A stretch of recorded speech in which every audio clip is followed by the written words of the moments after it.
ඒක රහතන් වහන්සේ නම හරි ලස්සන කතාවක් කියනවා. එක්තරා දවසක් කඳු වලලු දෙකක් අතරේ තියෙන පිට්ටනියක් වගේ තැනක තනකොළ ගොඩේ උන්වහන්සේ වාසය කළා. එතකොට ඒ තනකොළ අඟල් 4ක් විතර උඩට වැවිලා තිබිලා තියෙනවා.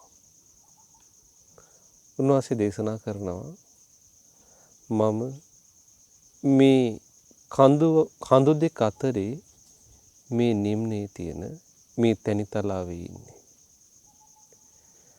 අලුතෙන් වැහපු වැස්සට මේ තනකොළ අඟල් 4ක් විතර උඩට වැවිලා තියෙනවා.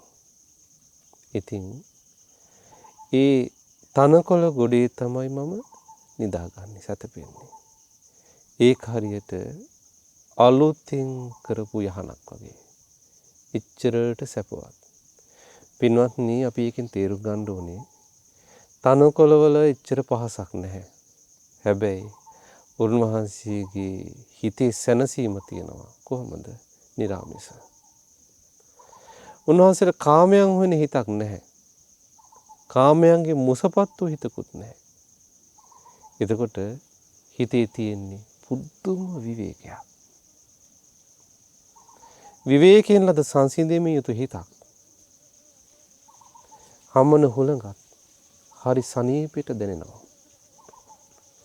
ඒ වගේම අර තනකොළ පිටිනේ කොයි පැත්ත බැලුවත් වටේට තියෙන කඳු වලලු දිහා කොයිම විදිහකට බැලුවත් නිකලෙස් සිතින් බලද්දී පුදුම සැනසීමක් උන්වහන්සේට දැනුණා. ඒ නිසාම ඒ තනකොළ ගොල්ලේ සැතපෙද්දී උන්වහන්සේට දැනුනේ පුදුම සැනසීමක්.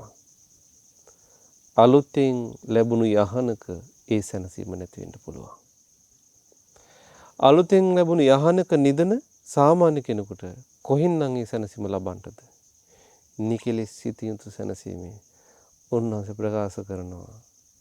ඒ අඟල් 4ක් විතර උසට වැවුණු ඒ තනකොළ ගොල්ලේ පුදුම සැනසීමක් තියෙන්නේ කියලා. ඉතින් ඒ බඳු සැනසිරිදායක හිතක් ඇති කරගන්නට මනාකොට ධර්මයේ පුරුදු කරගන්නට හැම දිනාට වාසනාව උදා